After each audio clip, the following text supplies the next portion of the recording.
Welcome back to the Contributor Corner for Run Radio. Today, Jennifer Kornblum with the Law Office of Jennifer Kornblum has some insight that will help us out if you're a business owner or just needing the knowledge.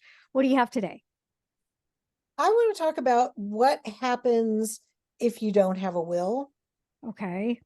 and also just a little bit about the whole probate process. So first off, what happens if you don't have a will, you pass away? Well, Missouri law is going to decide what happens with your assets, your home, your business, your collections, your jewelry, everything that you own. If you don't have a will, then Missouri law, generally speaking, will split up your assets between your spouse and your children. Okay. That's a really rough, just generalization, and it's going to be different depending on your family circumstances, if your parents are still alive, all kinds of things. But the bottom line is, if you die without a will, your assets are just going to go according to statute and not potentially the way you want it to. Oh, goodness. The way, I mean, a will can be fairly simple, it can be fairly inexpensive.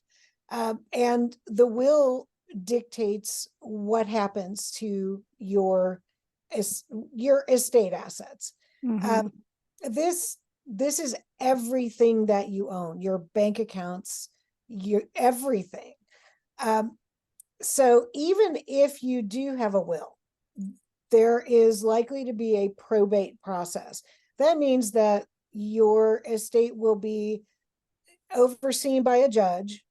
We put the will in front of the court, and the judge decides and oversees the distribution of your assets to your beneficiaries.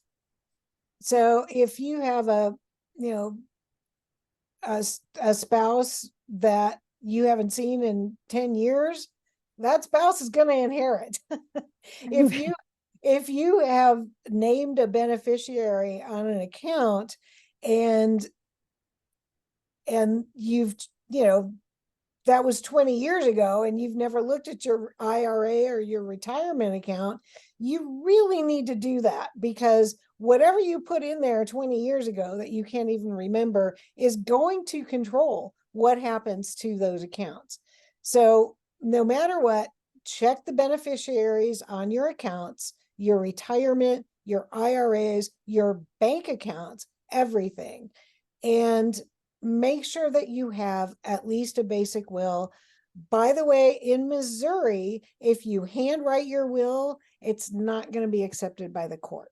So you Really? really, yeah, there are considerations that have to be met, some procedural processes that have to take place for a will to be considered valid in Missouri. So Okay. best thing to do is talk to a lawyer. Now, how often should you update it? I'm sure with big changes, but is there any kind of minimum? Yeah, I usually tell people once every 5 years at a Okay. minimum.